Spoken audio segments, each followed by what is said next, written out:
Sustain từng ở kiaថ្ងៃនេះដែរខ្ញុំនិយាយអំពីការឲ្យអាហារឲ្យទៅកូន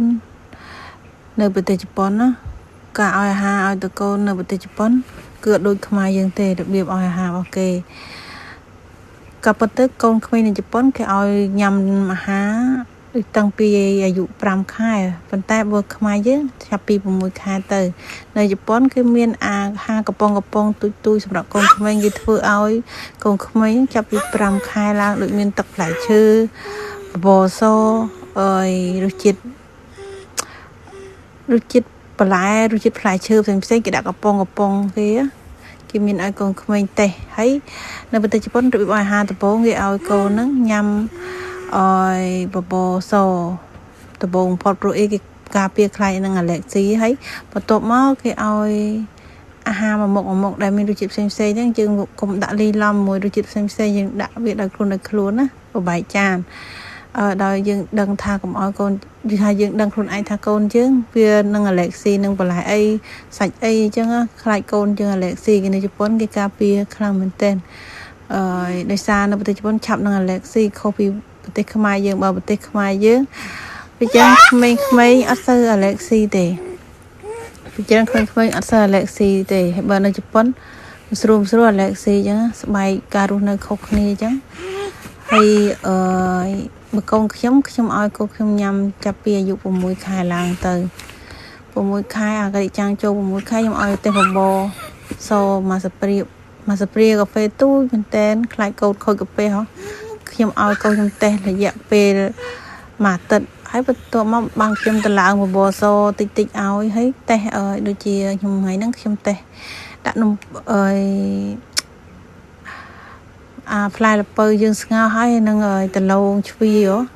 តែគេមានលក់ស្រាប់នៅប្រទេសជប៉ុនតែអត់មានដាក់រសជាតិអីទាំងអស់គឺរសជាតិធម្មជាតិរបស់បន្លែហ្នឹងតែម្ដងហើយ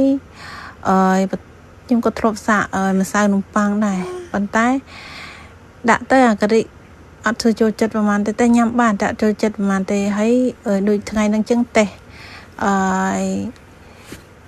ល្ពៅហើយនឹង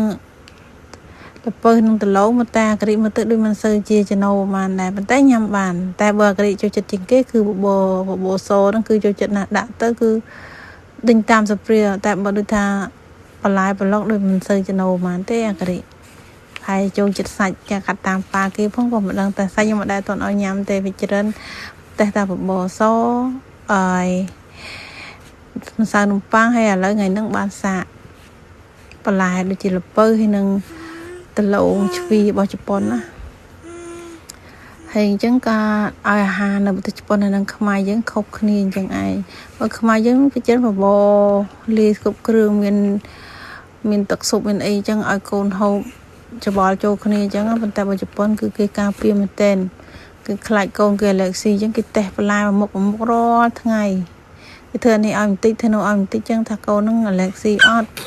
ពេលញ៉ាំហើយរោលកទួលក្អួតដូចថាគេការពារមែនតើនៅប្រទេសជប៉ុនខ្លាច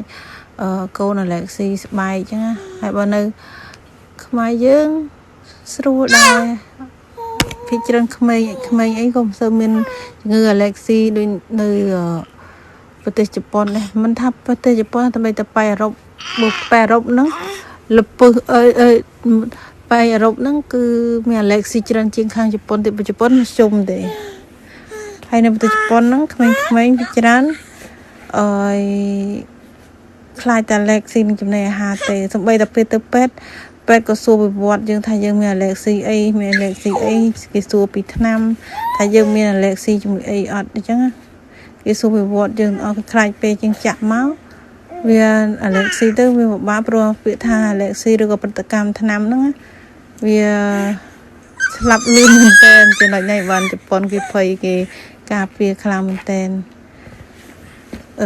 ថានៅតំបន់ការរស់នៅអាកាសធាតុអីខុសពីយើងនៅខ្មែរពីច្រើនក្មេងអីក៏ខ្ញុំនៅខ្មែរក៏ខ្ញុំអត់អាឡែកស៊ីដែរពេលខ្ញុំមកជប៉ុនខ្ញុំអាឡែកស៊ីដែរហ្នឹងអត់ដឹងថាហេតុអីប្រហែលជាបដូរទឹកដីរស់នៅឯមកទៅដល់ថ្នាក់ខ្ញុំអាឡែកស៊ីអញ្ចឹងណា